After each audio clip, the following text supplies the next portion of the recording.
Nii, rivistus on valmis. Üks on puudega, see tuleb meile kuskil natukene hiljem järgi. Näed, ilmselt see kontrolli on. Ühesõnaga, panen auto tagasi ja siin midagi targemaks ei saanud.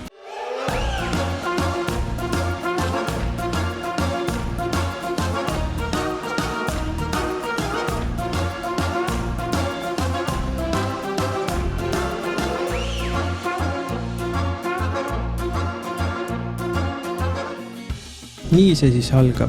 5 maasturit on kokku kogutud ning sihtkohaks on valitud Albaania metsik loodus. Kokku plaanime reisil olla enam-vähem 3 nädalat. Saame tuttavaks ka meie reisilistega. Land Cruiser 80-ga sõidab Edgar. Veidi eespool näeme Nissan Pathfinderi Senarit ja Mari. Punase Mitsubishi Boleroga seiklevad Kaius ning Kati. Hetkel kaamera taga on Toyota Land Cruiser 120-ga Mikk ja Joanna. 5. autot tutvustame teile hiljem, kui nad liituvad meiega Poolas. Hakkab laagriplaks platsi hõngu. Ta näitab, kumba pool teed see on. Näitab otse selle keset teed on see punkt. Kõik toimetavad asju teha. Õhtusöögilaud. No nii, esimene sõidupäev on siis möödas. Oleme praegu Poolas. Sõit oli pikk ja praegu paneme laagrit kokku. Söögi tegemine käib.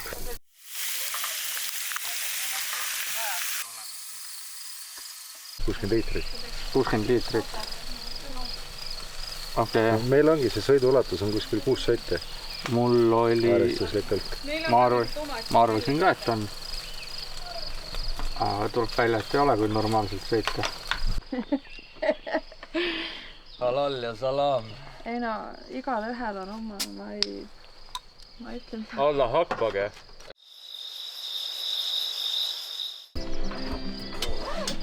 Me oleme kuskil Poolas. Me oleme, ma arvan, 100 kilomeetrit enne Varssavit. Ja me üritaks täna jõuda siis Donau äärde, kus on meie järgmine laagripaik. Aga see eeldab, et me suudame seljatada kuskil 840 kilomeetrit. Näeb, kuidas meil välja tuleb. Öösel jõudis 5 ekipaaž ja vaadake, kuidas nad on kihutanud ja sääski ja putukaid tapnud endale. Ära tee! Sul on peoriietega mahamine all. Ma lisan juurde 5 ekipaaž jõudis. Ma ei näita teda, seda palus mitte näidata. Ta hommiku ärgab lükatakse kogu objektiiv näkku on ja. Sa peaksid nägema, sest ma olen täna väga hea välja. Ei kuulu midagi või? Ignoreerib. Tigi näli ees. Mis sa aimus veel nüüd on?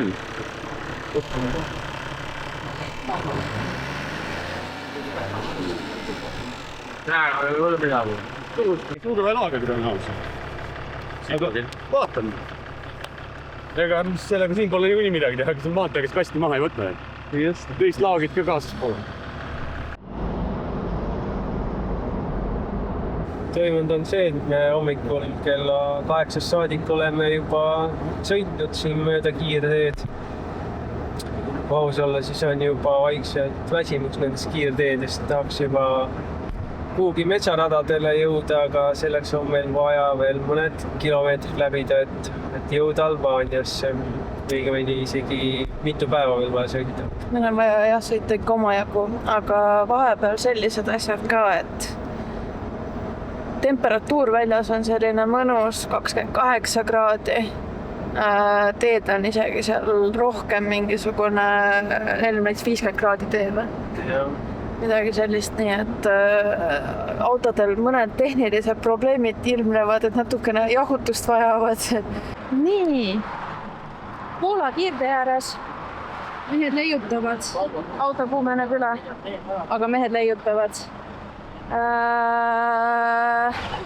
Üritame leida lahendusi. Siiri ütleb, et me leiame lahendused. Aga ma ei tea, vaatab. Kas on vaja võib-olla üks lisa Poola päev teha või kõigepealt üritame igastahes leida lahendused või no poisid üritavad leida lahendusi.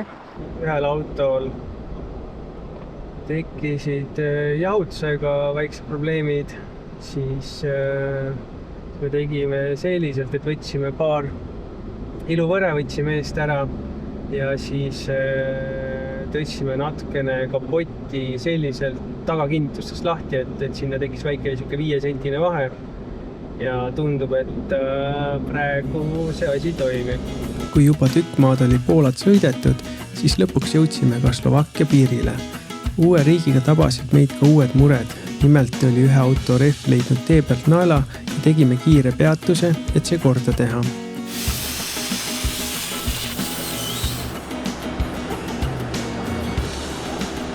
Kui rehv sai parandatud, siis liikusime Slovakkiast edasi Ungari suunal. Seal oli meil planeeritud ööbimine Donau jõe kaldal, kui jõudsime seekord suhteliselt hilja. Proovisime jõe äärde ära mahutada kõik 5 autot, panime laagri püsti ning tegime kiire õhtusöögi enne magama minekut.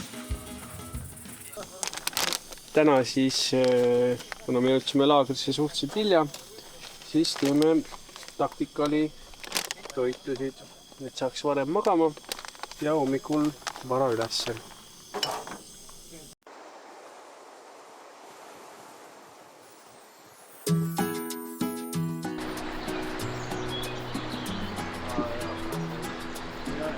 Täna on reisi 3. hommik. Me oleme Donau kaldal. Seal kõik vaikselt toimetavad oma mingisuguseid tegemisi, kes teeb kuhvi, kes teeb mingid võikut ja siis varsti läheb Nissanil termostaadi eemaldamiseks. Varsti näete põnevaid kaadreid. Üks Bolt on pooleks. Ei ole. Kui sa näed siia, Nii. näpp on. Ei näe, aga... Kui nüüd võtta näpp ära, siis vaata. See on raukaid. Okei. Teiselt pool on, siin pool on Bolt. Jaa. Aga mis see tähendab meie jaoks? Üks hoiab kinni või? Üks hoiab kinni praegu. Okei. Kui me ta lahti keerame, siis meil ilmselt pidama ei saa. Aga praegu on ta lihtsalt, kas ta on liimitud kinni või on ta omaette kinni on vaata. Okei, aga mul on mingid chillarid.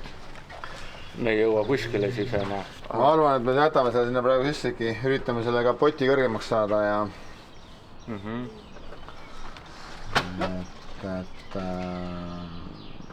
No siis on nii, selles suhtes.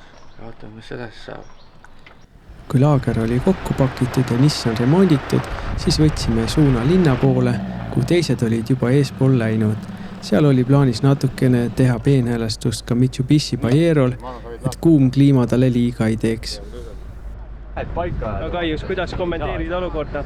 Kohalikud vaatavad. Näeme tee peal, kuidas see olukord on, aga äkki natukene aitab seda sooja õhku kapoti alt välja viia. Et ma loodan lihtsalt, et see trade-off ei ole nüüd see, et meil hakkab kuulerist kõik õhk mööda jooksma ja see väljalaske temp selle võrra siis kerima sinna 800 ligi. Räägime sellest, et on avastatud uus asi. Meie autol siis pidurivoolik on läbi. Nii et probleemid jätkuvad. Kes tahtis remondi videosid teha? Tundub, et neid tuleb siin rohkem. Neid tuleb palju. Jumma joo. Midagi ka sellest, jah. Renagil vist autos pidi olema, aga joob oma, ma ei tea, see trelli võttis. Kui ta läks? Väga hästi läks. 40 000 ja uus jupp on olemas.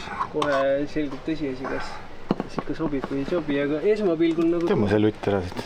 Tundub, et on nagu õige asi.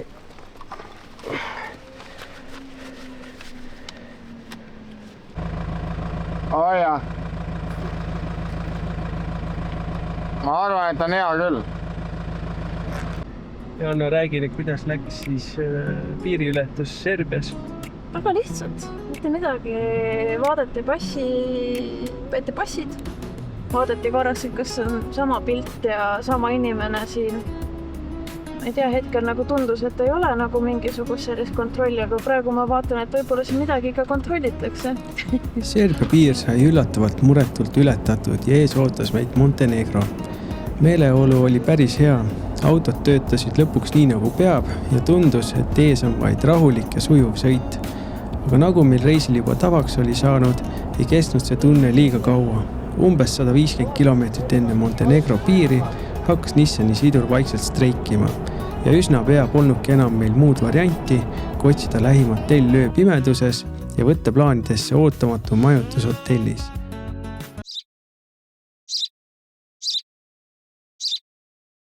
Mis toimub? Nii hetkel on siis niimoodi, et meie jääme siia osa seltskonnaga siduri silindrit vahetama. Siin, meie seltsilised. Ja osad panevad praegu edasi ja siis me teeme auto korda siin ja siis liigume teistele järgi. Ja siit lähevad igastahes meie 2 seltsilist ära, et kedagi üksinda ei jäeta. 2 tükki lähevad ette vallutama ja 3 tükki jäävad praegu remondi seisule. Kui 2 ekipaasi olid ära saadetud, siis saabus meile hotelli poolt otsitud kohalik töömees, kes proovis autot korda saada. Paraku selgus, et koha peal me seda korda ei saa ja auto on vaja viia järgmisel hommikul töökotta. Olukord on kehva. Auto on katki, siduri survelaager või sidur ise on pekkis. Me oleme siin hotelli juures, kus on mehed, kes tahavad rohkem teha.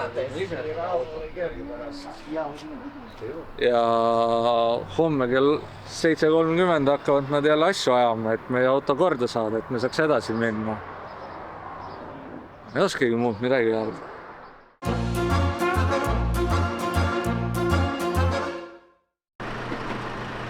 Ei ole vaja. Täpselt nagu eelmisel päeval kokku lepitud sai, siis järgmisel hommikul vara olidki töömehed hotelli ees ootamas ning auto viidi edasi juba remontimiseks töökotta. Edasi jäime ootama juba häid uudiseid. Auto läks päris korralikku töökotta. Mehed helistavad, kui on valmis, kui midagi on. Ja muud ei olegi. Nüüd on vaja oodata lihtsalt. Hästi ei saa aru, meil on keelebarjäär suht tugev. Käed, jalad, 2 sõna ühes keeles, 2 sõna teises keelest. Eesti, inglise, ma ei tea.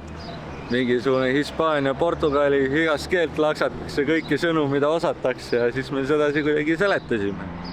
No spetsialistid, aga nagu ma siis 2-3 ajal tulevad tagasi, et me peame vist ikkagi ilmselt teoskonda minema, ennast vormistama. Ma uurin siit kõigepealt. Kuna ööbisime hotellis, siis vajaliku paberitoimingud ajas korda meie eest hotell ise.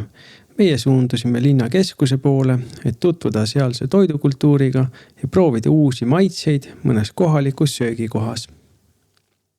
Mul läheb keeles karotiter. Karotjort ja praat. Praat, karotiter, praat. See sobib meile, selle me võtame. Selle me võtame. Kus päevased distantsid on piisavalt pikad, et ka lae pakub piisavalt ära, et kerod ja kõik töötaksid. So kurat. Edgari nägu on jah. Pole nii suurt näinud. Prijetno. Ohoo, aitäh. Kui kohalikus restoranis oli kõht täis söödud, siis otsustasime edasi minna ujuma. Leidsime lähedalt ainult ühe sobiliku koha ja võtsimegi juba suuna sinna. Meie üllatuseks asus seal ka üks põnev väike mägikülake, mida läksime juba uudistama. Basically, we are a group of volunteers. We are here for 3 years. We are providing ferry every 2 hours free on every even hour, 10, 12, 2, 4, 6, 8. Okay. On uneven hours or in between those hours, it's donation based, like 300 dinars per donation per person. You get a stamp and you get a free ride back whenever you want. To go in this even hours, you can go whenever you want. No, on äge või? Meeldib, jah? And what did the other guys do? What, they're like working here or something like that? Yeah, they are mercenaries. They are paid help for today. Yes, Hi. Hello. Hi.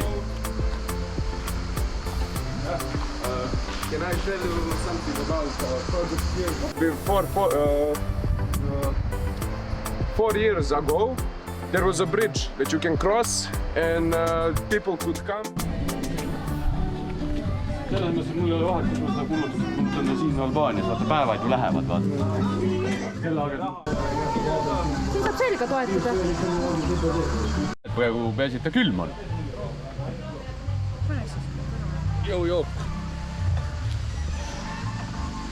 Millest see tehtud oli? ma ei küsi. Palun. Sa oled muges või? Ei, ma ei suuda mõelda välja, mis asi see on. Seda me võime küsida alati, mis asi see on. Mis maitse on? Mulle ka. Õlle maitse, ma tean. Veits nagu gramm on õunakas, aga ei ole ka. Siin on õun, siin on midagi veel. Midagi on veel puhas õun.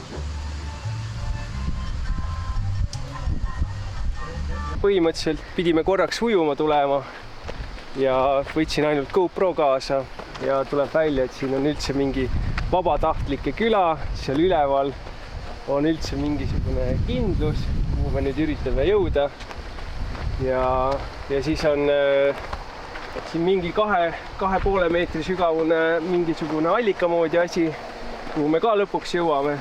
Aga see, et siin selline vabatahtlike küla on, oli kõigile meile üllatus. Ma arvan, et ei ole midagi hullu. Ujumine, kindlus. Valutame kindluse ja lähme ujuma. Nii me siis võtsimegi suuna Maglitsi lossi poole.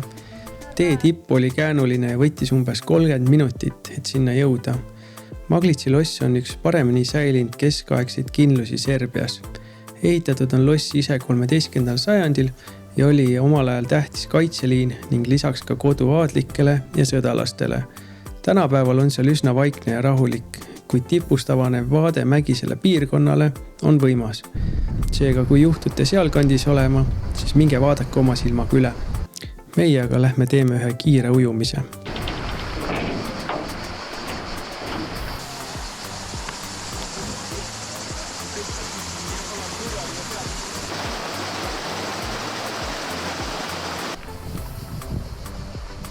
Täpselt kui olime tagasi tulles jõeparvega uuesti ületanud, saime kõne hotellist, et meie Nissan on sinna toodud.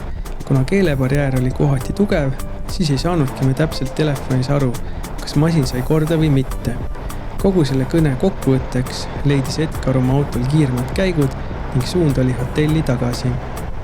Ma ei tea, kui hästi siin podisevate mootorite vahel on kuulda, aga juhtunud on midagi erakordselt. Nissan on tagasi ja meie jätkame oma teekonda Albaaniasse. Järgmises osas näitame, kuidas jõuame Albaaniasse ning püüame teised matkalised kinni. Sõidame mägedes ning teeme ööbimise vanas jääsängis. Seniks aga kohtumiseni juba järgmises osas.